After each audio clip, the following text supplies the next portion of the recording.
بسم الله الرحمن الرحيم نبض wadayaal meel kasto codkayga iyo muuqaygu bid ka soo gaarayo jimco wanaagsan waa bahda mangalool oo idin la jimco wanaagsan muuqaalkan kooban waxaynu ku eegi doonaa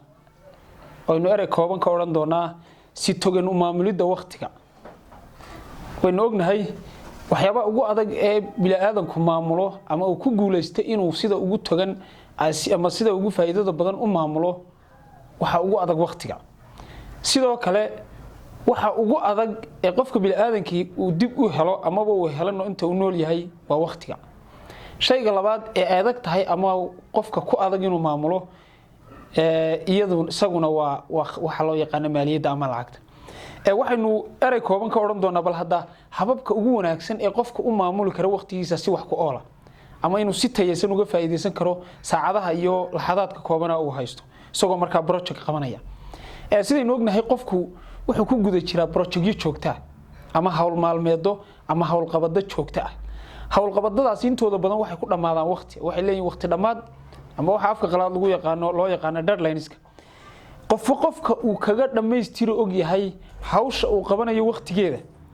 waa qofka uu kaga guuleysan og yahay inuu mashruuc kasta ku guuleysto waqtigii loogu talagalay isla markaana hawlaha uu qabanayo guul ka soo hoy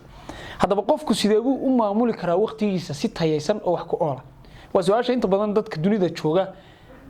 ay aqoon yahanada iyo dadka ehelka u ah inta badan la weydiiyo resourceyada ugu badan ee hadii aad baadha aad heleysana waxa kamid ah inta soo suggestionisa ama soo jeedino ama principles ama xeerar kuwa dadku iskaga mid yihiin iyo ay ku kala duwan yihiin waxaan eegi doonaa marka dhowr qodob oo qofka u sahlaya inuu sida ugu wanaagsan u maamulo waqtiga uu haysto marka uu hawl qabanayo qodob koobaad waa in qofku marka hore ahdaaf dejiya hadaan qofku marka hore dejinin hawl ama hadaf waqtiga agtiisa yaala macna u sameyn maayo laakiin marka uu ku beego waqtigiisa iyo hadafka uu dejiyay waxa uu qiimo u yeelanayo waqtiga uu haysto marka uu hadafka dejiyo ama ahdaafta sameeyo qodobka labaad waa in qofku sameeyaa kala hormayn oo sida ay u kala muhiimsan yihiin u soo kala hormeeya tusaale ahaan hadii uu saddex hadaf doonayo inuu gaaro bishan 30 cisho soo socota hadii uu doonayo inuu saddex achievement sameeyo waa inuu soo horeysiiyaa ka ugu muhiimsan ee ay tahay ama noloshiisa horumarkeedu ku xiran yahay waa inuu soo horeysiiyaa qodobka saddexaad waa inuu sameeyaa wax loo yaqaano time frame ama waqtiyeyn oo hadafku hadii aanu ama hadafka aad dejinaysa hadii uu iska socdo oo aanu lahayn bardhamaad iyo waqti la rajaynayo inuu dhamaado waxa noqonaya wax noloshaada iska socda isla markaana aad ka caajisto ama ay adag tahay inaad xaqiijiso marka waa inuu jiraa hadafkaagu waqti uu ku dhamaado hadii uu ku dhamaan waayo in aad su'aal iska weydiinayso sababta uu ku dhamaan waayo marka waa inuu jiraa wax loo yaqaan time bound xilli uu ku dhamaado inta marka aad samayso si aad waqtigaaga sida ugu wanaagsan u maamusho ama uga faa'iideysato waa inaad samaysaa time break tusaale ahaan hadii 5 cisho soo socota aan qabanayo hawsha X ama Y oo aan ku dhameeyo waa inaan qaataa marka maalin ama saacado kooban oo aan ku hakinayo inta aanan ka bilaabin maadaama kii hore dhameystiray qodobka shanaad wuxuu noqon doonaa waa in qofku sameeyaa isu diyaariya ama shakhsiyadiisa ay u diyaarsan tahay marka horeba inuu ahdaaftan sameyn karo oo waqtigan maamuli karo tusaale ahaan hadii aan doonayo inaan safar ugu baxo meel ama aan doonayo 5 cisho soo socota inaan hawl xajmigeedu yahay inta qabto waa inaan haystaa imkaaniyaadkii ii sahlayay ee aan hawsha ku qabanay tusaale ahaan hadaan doonayo inaan course dhameystiro 10 cisho soo socoto waa inaan diyaariyaa waqtigiisa maalin walba waqtiga laga baahan yahay materialki ama qalabkii loogu talagalay course-ka aan ku qaato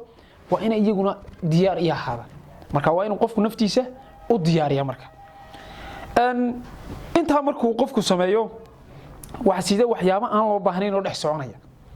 marka hadafkaagu waqti ku fadhiyo adiguna doonaysa inaad waqtiga ka faa'iideysto waxyaabo aan loo baahnayn baa soo dhex galaya ama noloshaadiba qayb ka waxyaabahaas oo kale waa in qofku ka saara tusaale ahaan jadwal aan loo baahnayn kulamo aan loo baahnayn waqti lumis kale oo aan loo baahnayn oo ka hor istaagaya inaad waqtigiisa ku dhamayso hadafkan ama waqtiga aad ugu tala gashay sidii uu ahaa ugu maamusho qodobka ugu dambeeya toddobaad aynu halkan ka soo jeedinayna waxa weeye inuu qofku sameeyo ku celcelin ama joogteen hadii mashruucaagu ku hirgalay qodobo adigu aad dejisatay oo waqtigii loogu tala galay aad ku qabatay sidii ugu quruxda badnayd oo aad ku guuleystay inaad time-kii sida ahayd u maamusho mashruuca ku xiga